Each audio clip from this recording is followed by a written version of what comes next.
호랑이는 어떻게 보면 이제 상징적인 동물이지 않습니까? 맞아요. 뭐 전 세계적으로도 마찬가지잖아요. 상징적인 동물인데 특히나 이제 민담이나 뭐 민화에도 저 지금 그래 여기 나오잖아요. 네, 많이 나오니까. 네.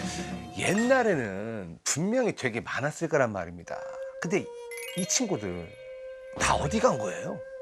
호랑이의 멸종의 역사에 대해서 얘기하면 너무 슬픈데요. 가장 최근으로 가면 최근. 네. 가장 최근이 예. 1924년입니다. 거의 100년이네요. 네, 100년 전이 우리나라에서 호랑이가 발견됐던 네. 그 마지막인데요. 강점기 때 아닙니까? 강점기? 맞습니다. 일제 강점기 예. 내부고요. 사실은 그 이후에도 이제 신문 기사 같은 데에서는 호랑이가 나타났다라고 하는 기사들은 있는데 네. 이게 사진이 없으니까 이게 실제로 호랑이인지 아닌지를 모릅니다. 그러면 1924년에 아까 마지막 그 공식 호랑이들. 기록은 사진이 남아 있는 거예요? 네, 맞습니다. 작은 게. 강원도 횡성에서 행성에서요? 네. 마지막 호랑이요? 네, 사진이 남아 있는 마지막 기록입니다. 근데 지금 말씀 들으면은 봤다는 사람들이 많으면 보통 이제 믿어줄 만도 한데 멸종됐다라는 걸 어떻게 정의를 하게 되나요? 와, 되게 어려운 질문. 예를 들어서 10년 이상 보이지 않으면 멸종이라고 한다. 그런 게 없어요. 없어요? 네. 멸종된 것 같아요. 그런가? 그게 비슷해요. 아, 그래요? 네. 아, 멸종된 것 같은데요? 그 말을 하기를 다들 되게 조심스러워 하거든요. 그래서 실질적으로 보이지 않은 거는 되게 오래 전임에도 불구하고 호랑이가 이제 공식적으로 우리나라에서는 멸종이다라고 이제 선언을 했다라는 표현을 하면 그게 1990년대 후반입니다. IUCN이라고 IUCN? 네, 거기서는 이제 국제 기구에서 네. 이제 얘가 멸종이 됐다 아니다라는 것을 어떻게 보면은 얘기를 하는데 거기에서조차도 멸종이 됐다는 선언을 하기를 되게 부담스러워 하거든요. 그렇죠. 그래서 이제 멸종이 됐다라고 하는 거는 정말 볼 일이 없다. 네, 여기에서는 굉장히 그럴 확률이 높다. 이곳에서 호랑이를 다시 만날 일은 없다. 보기 힘들다. 네. 라고 했을 때 그러니까 그분들이 몇십 년 동안 계속 고민을 하다가 그렇게 결정을 내린 거죠. 한국에서는 호랑이가 어떻게 멸종하게 된 건지, 왜 다 사라진 건지 이제 이 부분을 정확하게 알고 계실 것 같아가지고. 가장 많이 알려진 게 일제강점기 때 예. 다 말살이 됐다. 예. 근데 그 호랑이 멸종의 역사는 사실 조금 더 올라가야 되거든요. 올라가요? 조선까지 조선시대 올라갑니다. 때. 예. 네, 그 조선시대에 그 사람의 인구가 늘어나면서 인구가 늘어나면 먹어야 되잖아요. 그렇죠. 이제 경작지도 늘어야 되고 예. 경작지가 늘어나려면 땅이 이제 많이 개간이 개간을 돼야죠. 해야죠. 예. 그래서 처음에는 이제 그 냇가 근처, 강 근처 땅을 개간을 하다가 그 다음에 이제 산으로 가는 거죠. 그러면은 호랑이랑 부딪힐 수밖에 없던 거고 국가에서는 호랑이가 자꾸 나타나서 민가를 해치고. 해치니까 네. 그러니까 당연히 호랑이를 잡는 특수 부대를 창설을 합니다. 그래요? 네, 착호갑사. 착호갑사. 네. 호갑사. 호랑이 전문적으로 잡는 그 부대요. 네. 야, 그렇게 많았구나, 특수부대입니다. 호랑이가. 네, 그리고 착호군이라고 해서 예, 이제 예. 군대를 조직을 해가지고 호랑이를 되게 조직적으로 잡기 시작하는데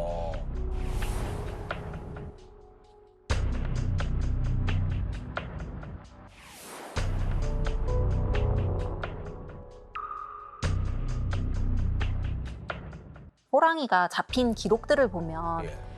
대략 330여 개 군현이 있었다고 예. 이제 군현에, 하는데 예.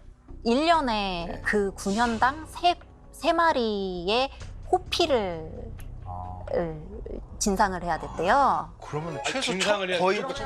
1000마리네요. 매년 1000마리. 아니 그러면 그때 거의 닭 잡듯이 호랑이를 잡은 거예요, 막? 호랑이와 표범. 옛날에는 범이라고 해가지고 범 구분을 잘 안 했거든요. 예.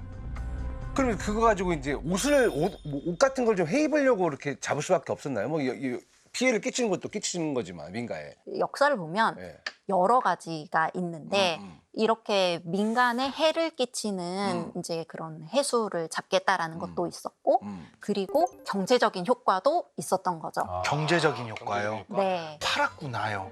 그 곡물로도 또 곡물로 네. 나라에 진상하고. 나라에 진상을 하고 이제 그 뭐 중국이나 일본에서 무역으로. 사신이 오면 이제 선물로 이렇게 주기도 하고. 일본은 또 호랑이가 없습니다. 없어요, 일본은? 네. 애초에 없었어요. 네, 네, 역사적으로도. 그래서 일본이 어떻게 보면 그 강점기 때 이 호랑이 가죽을 좀 많이 노렸을 수도 있네. 네, 그래서 이렇게 조선 시대를 거치면서 네. 호랑이 수가 급감을 했는데 네. 그러면 얼마 남지 않았을 거 아니에요. 일제 강점기 때 예. 똑같은 비슷한 명목을 내세웁니다. 해수구제. 해수구제. 그래서 그러니까 해로운 짐승이라는 뜻이죠. 해수부제가. 맞습니다.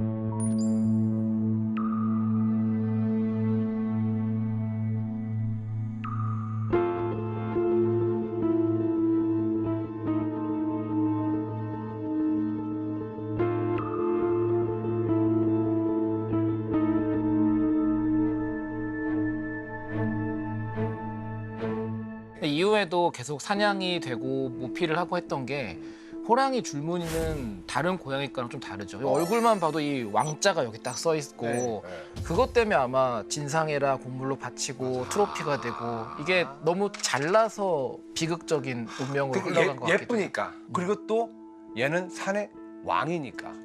얘를 소유하면 나조차도 뭔가 세진 것 같고 업그레이드 된 것 같은 그런 느낌 때문에. 맞아요. 그죠? 호랑이는요. 그러면 그때 당시 때 뭐 얼마나 그 비싸게 팔렸나요? 가격이 어떻게 됐어요? 왜냐면 이게 어쨌건 뭐 여러 나라에서 막 샀다면서요. 그러니까 도대체 얼마나 됐길래 사람들이 그냥 호랑이 가죽을 다 원했는지. 시세는 형성이 되어 있었을 거 아니에요. 궁금해요. 아니 제가 살 건 아니에요. 예, 전 앞으로도 살 일이 없습니다. 예. 사실 호랑이 가격을 보면 네. 뭐 조선시대 때도 있고 얼마나 일제 강점기 때도 있고 한데 뭐 1918년 기록을 봤을 때 네. 성체 호랑이가 그 가죽은 500원 500원. 500원. 그리고 그 뼈는 665원에 뼈가 더 비싸네. 팔렸대요. 근데 그것을 이제 다시 지금 현재의 가치로 환산을 이게 하면 중요합니다. 얼마예요? 대략 1억. 뭐가요? 호랑이 한 마리예요? 호랑이 한 마리. 한 마리에서 1억이 나와요? 그러니까 네. 가죽하고 뼈하고 다 합쳐가지고 합쳐서. 야, 그러면 그때 당시 때는 이게 엄청 돈이 됐겠네. 근데 너무 슬프게도 그거는 지금까지도 그래요. 지금도 호랑이가 그런 여러 가지 이유로 불법으로 밀렵이 되고 있고요.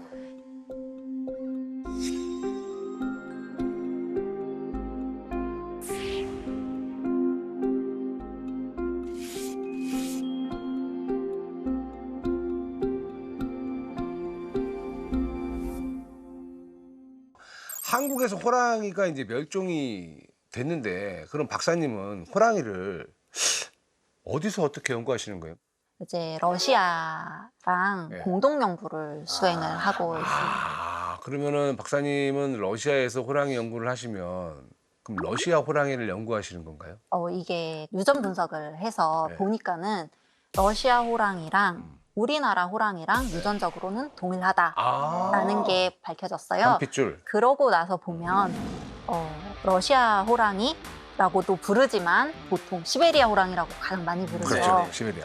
아무르 호랑이라고도 부르고 중국 쪽에서는 동북호라고도 부르고 우리나라에서는 백두산 호랑이라고 부르고 같은 애들인데. 네, 다 같은 아, 애들입니다. 그렇군요. 근데 유전 분석을 하셨다는데 이미 호랑이가 없는데 어떻게 우리 호랑이랑 러시아 호랑이? 100년 전에 아. 네, 멸종됐다고 하는 네. 이제 그 뼈로부터 지금 아, 살아있는 개체의 네. DNA를 분석한 게 아니라 뼈에서. 뼈에서 네. 고유전체 분석을 해서 네네네. 이 러시아 호랑이랑 결국은 우리 같다. 이제 한반도 인근에 살았던 호랑이의 유전적 조성이 거의 같다. 그래서 같은 그냥 집단으로 봐야 된다. 맞습니다. 네. 사실은 호랑이가 원체 유명하다 보니까는 그 각 나라에서 자기 나라를 상징하는 이름을 너무 붙이고 싶어요. 완전 바퀴벌레랑 반대네. 바퀴벌레는 이제 야, 니네 거 막. 독일 바퀴 피해자 독일 그런 거 있잖아요.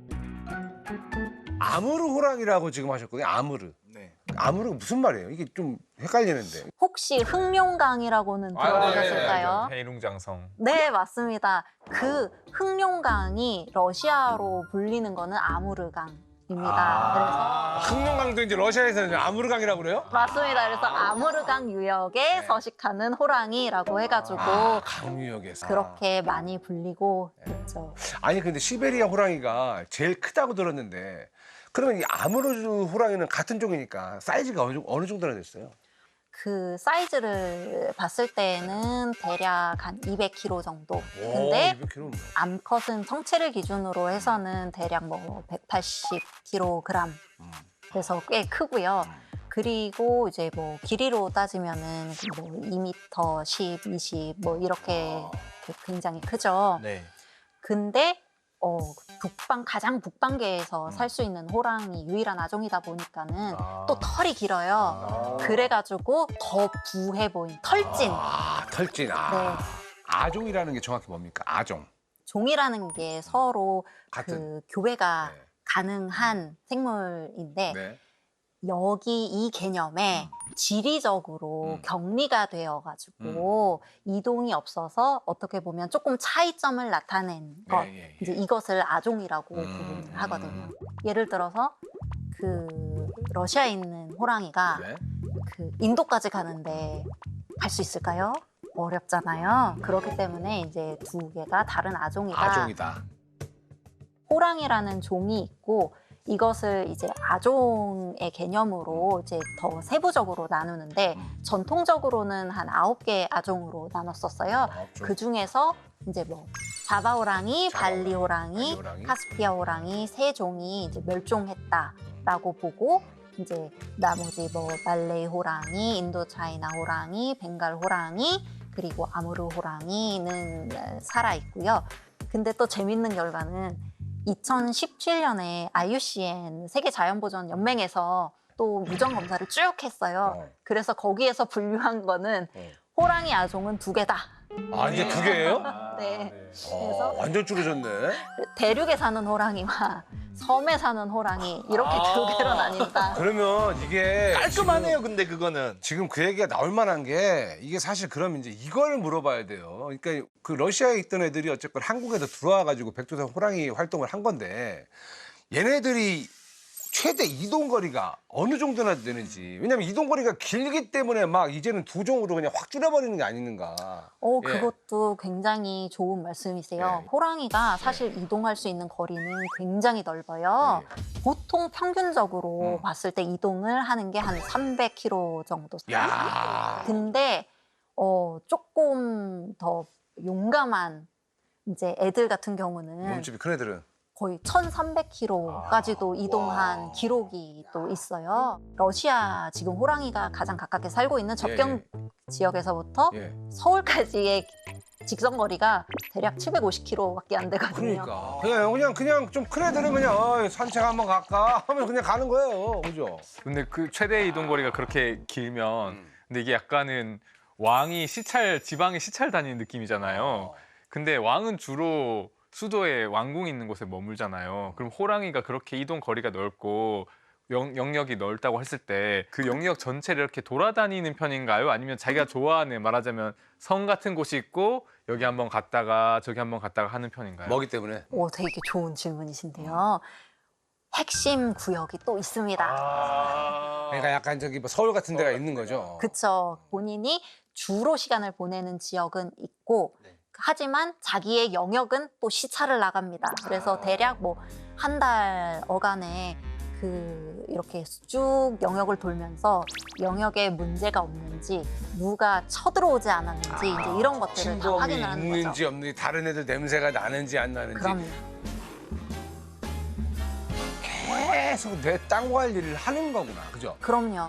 그리고 우리 박사님이 연구를 러시아 쪽이랑 공동 연구를 하신다고 하셨는데 말이 되는 게 어차피 같은 종이니까 러시아랑 공동 연구도 하신다는 게 이해가 됩니다.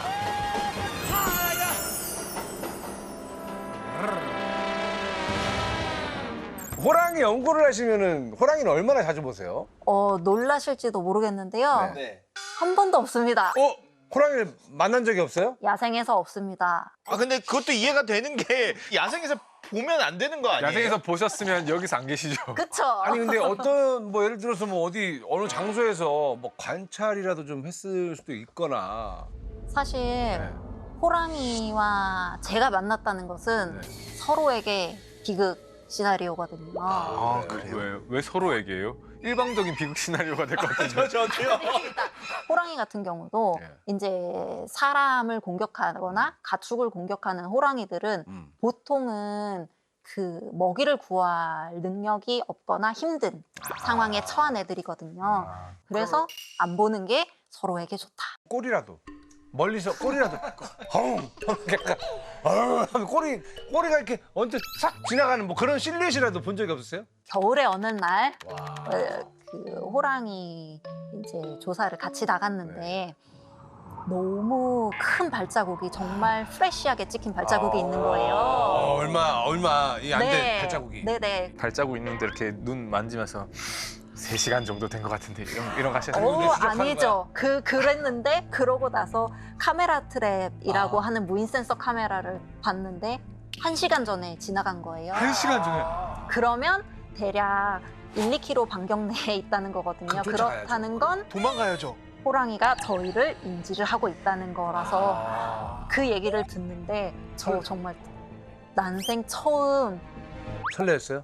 뒷목 솜털이 서는 경험은 그럼 보통 사람이 내 영역에 왔다 하면 얘네들은 나가라고 쫓아낼까요? 아니면은 그냥 일단은 보고만 있을까요? 그 사람이 막 무리해서 다가가거나 일부러 그러지 않는 한 호랑이가 먼저 사람을 보고 피하는 게 먼저입니다. 뭐 그만큼 박사님도 이제 호랑이가 실질적으로 지금 우리를 인지하고 있다라는 거를 알면서 느끼는 어떤 그런 약간 서늘함과 공포를 얘기를 하셨는데 호랑이 힘이 어느 정도나 센지 많은 분들이 이제 좀 궁금해하실 것 같긴 해요. 그러니까요. 이거 광고에 돼 있잖아요. 호랑이 힘이 솟아나요 이런 거. 호랑이가 한번 휘둘리면 이 파워가 어느 정도일까? 네. 호랑이의 주식 중에 하나가 사슴인데 사슴. 여기서 말을 하는 사슴은 그 고라니, 노루같이 작은 애들이 아니라 네. 대략 70kg짜리 사슴이에요. 영양 이런 애들. 큰 애들이 주요 먹인데 그냥 한 번에 물어서 죽일 수 있을 정도로 물어서 죽여요 그냥 그런 네, 애들을. 자기 몸무게의 2배가 되는 애들도 사냥을 하고 심지어 그 사냥한 먹이를 끌고 이동을 합니다. 호랑이를 가까이서 연구하는 게 이제 좀 그렇게 말씀하신 것처럼 좀 사실 이게 녹록지가 않아요. 위험해 보이는데 호랑이를 안 보고 어떻게 호랑이 연구를 할 수 있다는 거죠? 나 그게 너무 궁금해. 아, 요새 트렌드는 비침습적 연구. 아 트렌드예요? 네, 아 비침습적 연구? 비침습적 연구. 직접 잡아서 호랑이와 직접적인 컨택이 있는 연구를 이제 침습적 연구라고 하고 호랑이를 볼 일이 없는 연구를 비침습적 연구라고 하죠. 쉽게 말을 하면. 저기 호랑이가 있어도 여기서 연구해야지. 이런 거예요. 보통 보면 저희가 호랑이 똥, 발자국을 많이 그래서. 하고 똥. 그리고 또 카메라 트랩을 예. 사용을 한 연구를 많이 하는데요. 카메라 트랩은 뭐예요? 왜 카메라가 아니라 트랩이에요? 카메라 트랩이라고 하는 거는 이제 모션이나 열을 통해 가지고 감지를 하면 자동으로 이제 사진을 찍히는. 그래서 연구자가 굳이 365일 거기 들어가서 찍지 않아도 이제 알아서 찍히거든요. 트랩이 약간 뭐 사이즈가 약간 뭐 카메라 이런 사이즈입니까? 제가 그래서 오늘 하나 가져와 보았습니다. 아 이거예요? 이거구나. 오 이게 분양이 너무 예쁜데? 그러니까요. 이거 잘 좀- 띄지 않게 눈에 띄지 않게 네. 그래서 이 나무 같은 데에다 부착을 하거든요. 무인 센서 카메라라고도 이제 하고요. 이제 우와 나오네. 우와 우와. 이제 7초 후부터 사진이 찍히기 시작할 겁니다. 아, 그래요? 제가 이제 움직이면 움직이셔야 됩니다. 아.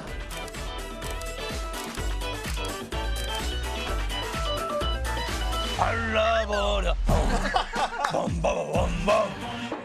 그래서 보면 여기에서 보면 그 언제 찍히는지 온도가 몇 도인지 온도까지요. 네, 심지어 원령이 어떤지 이제 그런 것들이 다 나오거든요. 이제 한 장이라도 놓치지 않기 위해서 네. 지나가면 3번을 연속을 촬영. 따다닥. 네. 그리고 사진 찍는 소리도 안 나잖아요. 탁 찰칵 그런 소리도 안 나고. 한 가지 조금 아쉬운 게 네. 그렇게 화질이 우리가 원하는 화질은 안 나옵니다. 그렇군요. 하지만 이 어떤 동물이 어떠한 행동을 하고 있는지는 충분히 나오고요. 그러다 보니까 얘를 가지고는 호랑이가 어느 지역에서 많이 찍히는지, 그리고 호랑이는 줄무늬가 사실은 사람의 그런 지문과 똑같거든요. 네네. 호랑이마다 다 달라요. 그래서 그 찍힌 호랑이 무늬를 보고 얘가 같은 놈인가 다른 놈인가 이것도 구분을 합니다. 그러면 우리야 보면서 이제 다 호랑이는 같은 무늬다 생각하겠지만 얘네들은 무늬로 이름이 써 있으니까. 네. 지금 이 카메라 트랩에 찍힌 영상을 직접 보면서 이제 호랑이 연구를 하시는 거죠. 근데 러시아에서 설치를 하다 보니까는 네. 제가 직접 그 사진들을 다 받지는 못하고요. 러시아 쪽에서 저는 이제- 이미 정리된 엑셀 데이터를 폼을 받습니다. 진짜로요? 근데 엑셀 자료로 뭘 할 수 있어요? 어느 정도까지 정보를 제공할 수가 있는 거예요? 좌표가 나오잖아요. 엑셀에 좌표가 나와요? 네, 어디에 호랑이가 몇 번 출연을 했다라는 게 나오다 보니까 그 엑셀 자료조차도 그 보안 서약서에 사인을 한 연구자만 볼 수 있습니다. 깐깐하네. 그게 맞지 또. 지금은 사실은 밀렵이 현재로서는 그 러시아에 있는 호랑이들에게 위험 요인은 아니에요. 이미 밀렵은 거의 근절되다시피 했다 보는데 그래도 전에 같았으면은 좌표가 뜨면 이게 밀렵을 어디서 하는지 어디서 할지를 그냥 알려주는 거죠. 호랑이뿐만이 아니라 멸종위기종의 그렇지, 좌표는 사실은 원칙적으로 공유하면 비공개입니다. 안 되죠. 예. 그렇겠네요. 아니 근데 사실 뭐 박사님 저희가 지금 우리 취미는과학이 호랑이에 대한 이야기를 지금 열띠게 나누고 있는데 세상에 호랑이 찍은 영상 하나가 없으면 이게 호랑이 특집이 맞냐 이거죠. 한 번도 못 봤어요. 많이 지금까지. 아쉬워요. 그래서 제가 특별히 허가를 받아서 러시아요? 네. 러시아 쪽에서 받았습니다. 특별히 본인들이 가지고 있던 자료를 이 호랑이다. 와. 이거 진짜예요? 이렇게 가까이서 찍었다고요? 디테일 예술이다 쟤. 너무 이게 멋있다. 이게 지금 카메라 트랩으로 찍힌 거예요? 우와. 머리 이만 나무에 설치가 되다 보니까 두 마리네. 부부인가 보다. 보통 저렇게 2마리가 찍히면 어미와 새끼. 어미야 새끼요? 새끼도 많이 컸는데? 오! 셀카 찍으러. 오야. 아까 말씀드렸죠? 호랑이가 셀프 카메라를 엄청 잘 찍는다고. 신기하죠. 특히 이제 아성체 같은 경우는 호기심이 아주 뿜뿜합니다. 청소년. 네, 청소년. 청소년기. 지금 이거는 호랑이들이 영역 커뮤니케이션 하는 거. 커뮤니케이션이요? 내 앞선서 지나간 호랑이가 누구였던 것인가. 이런 카메라 트랩들을 설치를 하면 개체수라든지 아니면 영역이라든지 이런 건 어떻게 파악하는 거예요? 사실 카메라 트랩을 이용을 해서 호랑이의 개체 수를 파악을 할 때 한두 개 혹은 뭐 10개, 12개 이런 식으로 설치를 하는 게 아니라요. 협업하고 있는 기관의 경우에는 대략 400에서 500 와, 개 엄청나네. 카메라 트랩을 설치를 합니다. 근데 또 호랑이가 한 마리가 영위하는 영역이 넓거든요. 그래서 그렇게 여러 군데 설치를 하게 됐을 경우에 이제 카메라에서 이 호랑이가 찍혔다.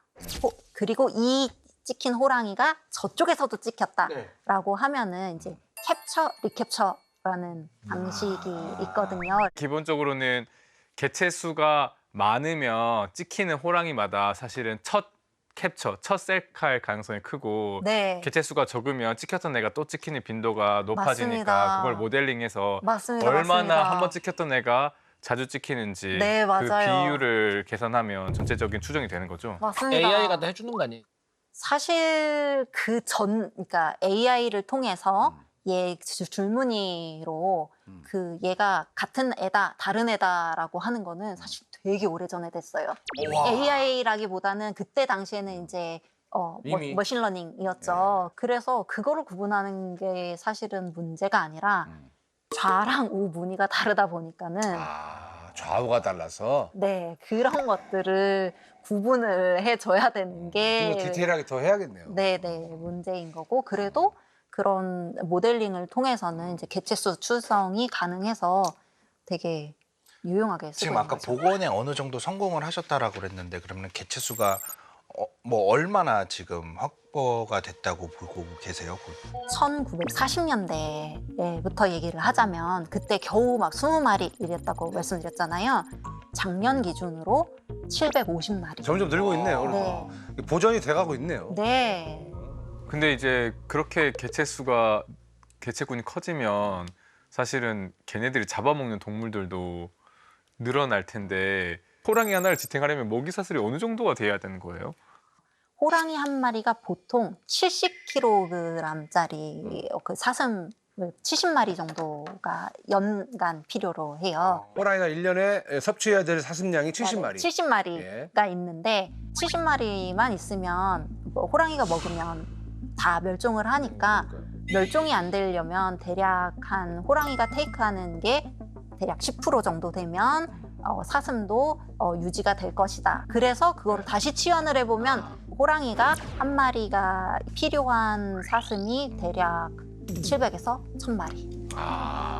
근데 호랑이도 지속 가능하게 유지가 돼야 되잖아요. 그리고 유전적인 문제도 없어야 되고 그러려면은 뭐 최소 한 50마리가 있어야 된다라고 했을 때 사슴 5만 마리. 그러니까 사슴이 크려면 땅이 클 수밖에 없어요. 그렇겠네요, 네. 진짜로. 호랑이가 생태계에 미치는 영향이 어마어마할 것 같은데 호랑이가 사라지고 한반도 생태계에서 어떤 일이 있었는지, 그러니까 그게 또 우리에게 어떤 영향을 주는지. 사실은 그런 연구가 체계적으로 돼 있었으면 모니터링이 되면 참 좋았을 텐데 사라지고 나서 어떤 일이 일어났냐에 대해서 체계적으로 이제 정리된 거는 없어요. 다만 이제 조금 비슷한 생태계 최상위 포식자가 돌아왔을 때 생태계가 어떻게 바뀌는가는 이제 굉장히 이상적으로 잘 나온 게 미국의 옐로스톤 옐로스톤? 네, 국립공원이거든요. 국립공원이요? 네. 그래서 그때는 이제 늑대가 네. 최상위 포식자인 거죠. 그래서 10년에 걸친 되게 교육이랑 설득 과정을 거쳐가지고 그 늑대가 들어왔거든요. 근데 늑대가 들어오기 전에 옐로스톤의 그림을 보면 나무들이 다 단발령이 내려져 있어요. 왜요? 엘크들이 다 뜯어먹어가지고 엘크들의 입이 닿는 곳은 다 초토한 거예요. 엘크는 근데 엄청 큰 애들인데? 그러니까 식생이 파괴가 되는 거예요. 그래서 늑대가 들어오고 나니까 일단 엘크들이 마음껏 못 뜯어먹잖아요. 늑대한테 잡아먹힐 수 있으니까 계속 경계를 하는 거죠. 그래서 한 군데에서 오래 뜯어먹지 못하고 계속 이동을 하니까 이제 한 곳에 가해지는 압력이 낮아지고 그리고 네 늑대가 또 엘크들을 잡아먹으면서 개체수 조절이 되고 그러니까 식생이 살아나고 식생이 살아나니까 그 식생을 기반으로 하는 다른 동물들이 돌아오고 네.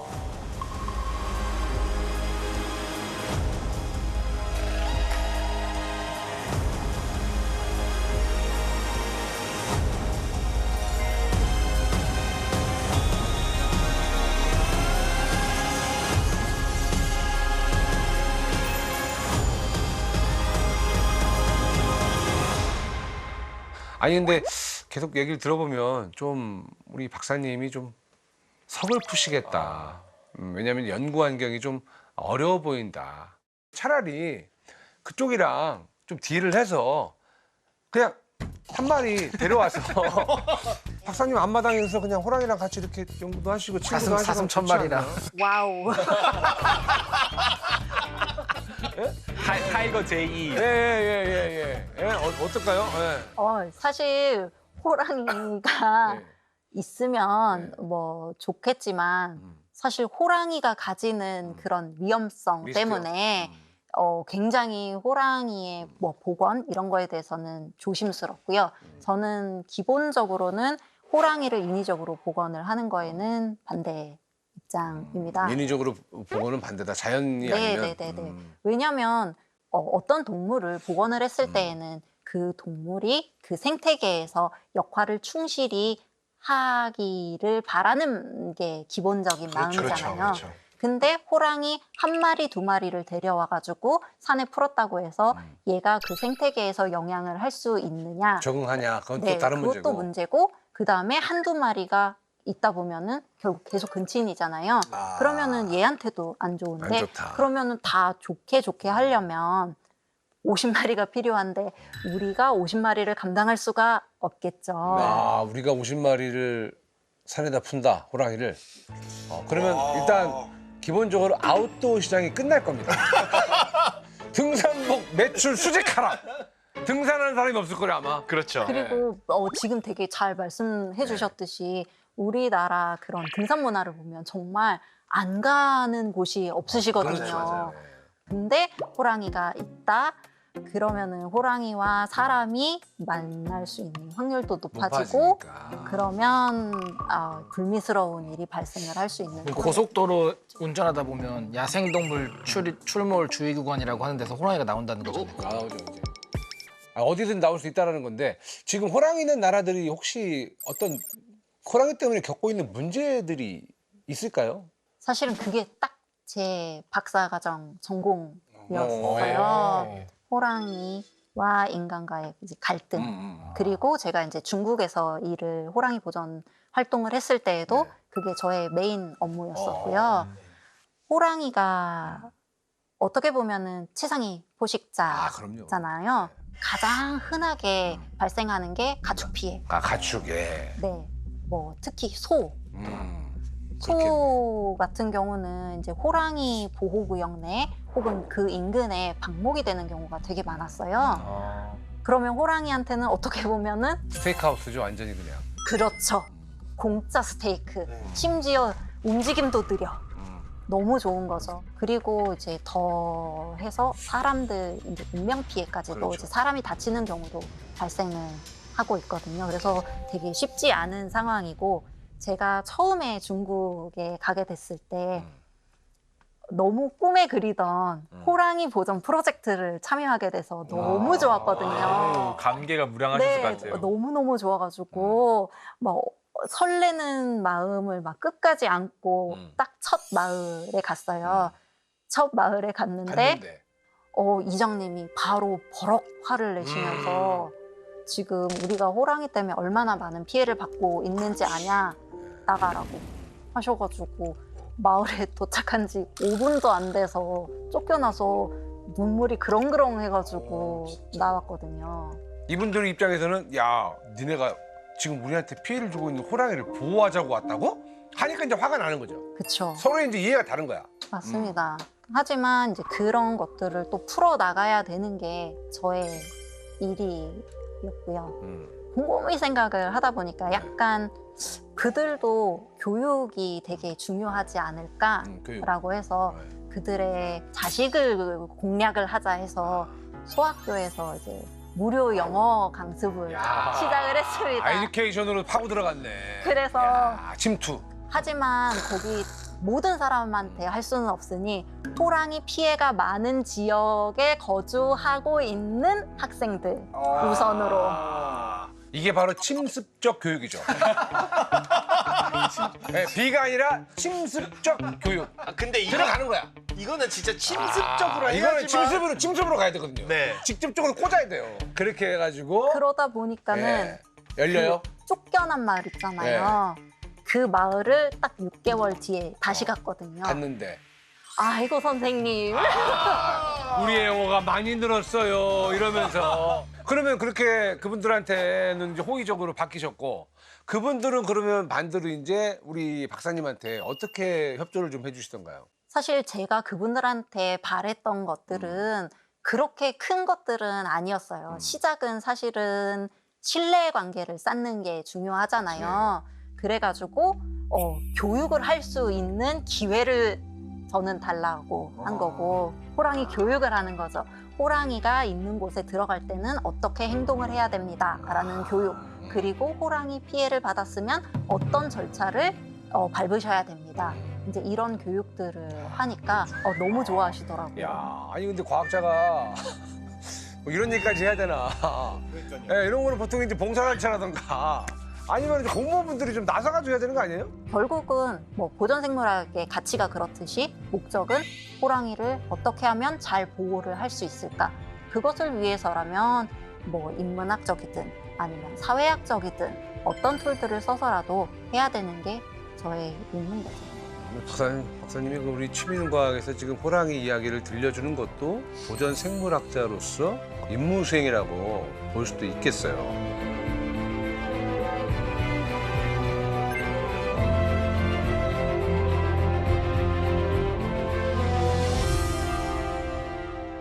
저는 박사님 좀 궁금한 게 호랑이를 연구하는 진짜 목적이 무엇인지 궁금합니다. 호랑이를 우리나라에 들어오게 하려고 하는 것인가 아니면 그냥 러시아에 취업? 한때는 네. 그 호랑이 보호하겠다고 러시아에 취업하려고 엄청 노력을 했었으나 실패했고 하지만 이제 저의 궁극적인 목적은 뭐 제가 처음 뭐 호랑이 표범 보전하겠다고 유학길을 올랐을 때나 지금이나 똑같습니다. 호랑이가 멸종위기 중에서는 벗어났으면 좋겠다. 그것을 위해서 일하고 있습니다. 아이 그 호랑이 얘기를 쭉 이렇게 하다 보니까 특히나 또 아무르 호랑이가 참 더 궁금해지기도 하고 박사님도 아무르 호랑이를 언젠가 좀 이렇게 맞대할 것 같아요? 아니면 평생 그냥 약간 비침습적 연구만 하실 것 같아요? 아주 깊은 곳에서는 한 번은 보고 싶다. 한 번은 보고 싶다. 라고 있는 게 있고 이제 이성적인 판단에서는 그래 얘네들이 행복할 수 있다라면 비침습적 연구만으로도 괜찮다. 차라리 동물원 가서 좀 이렇게 사랑스럽게 바라봐 주는 것도 괜찮을까요? 그럼요. 네. 그 동물원이 기존에는 동물원에 대한 이미지가 사실은 쇼, 보여주기식 이렇잖아요. 사실 처음에 시작이 된 거는 그게 맞고요.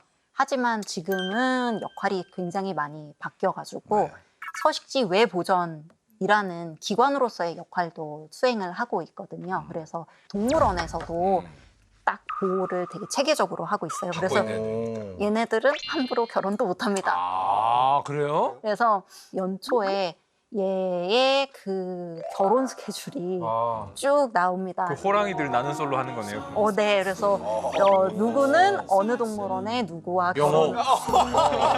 영호. 그게 유전적으로 다양성이 떨어지지 않게 그런 식으로 유지를 하는데 안타깝게도 우리나라에서 그렇게 등록돼 있는 호랑이를 가지고 있는 동물원이 그렇게 많지는 않습니다. 이게 한 마리의 호랑이를 초대하기 위해서는 참 어마어마한 연구와 환경들이 필요하구나 하는 걸 좀 느꼈어요. 오늘 들어보니까 다들 어떠셨습니까? 저는 굉장히 모르겠어요. 신경이 좀 약간 복잡해지는 일인 것 같긴 한 게 호랑이에게 진짜 행복한 게 뭘까? 우리 인간들이 옛날 여기 있었으니까 데려오자라고 하는 게 호랑이 입장에서 좋은 일일까? 어떻게 보면 지긋지긋해서 떠난 애를 또 멱살 잡고 끌고 와서 여기서 한번 살아볼래라고 하는 일일 수도 있겠다는 생각도 들어서 좀 복잡해지기도 하고 여러 가지 잔상이 많이 남는 것 같아요. 네. 저는 그냥 호랑이들이 행복했으면 좋겠어요. 원래는 좀 돌아와서 뭐 내 주변만 아니면 상관없지 않나 생각했는데 호랑이 입장을 보면은 굳이 이 미어 터지고 환경 이런 곳에 와서 과연 얘네가 행복할까 싶어서 어디서든 행복하면 좋겠다라는 생각이 들고 돌아왔으면 좋겠어요, 호랑이가? 저는 한 번쯤은 그렇게 많지는 않더라도 어느 정도의 몇 마리요? 한 10마리? 10마리? 어디? 강원도, 강원도? 강원도 한정. 수도권도 한 마리는 있어야 될 것 같은데. 큰일 날 소리 하네. 한강에서 호랑이를 만나겠는데 이러다가.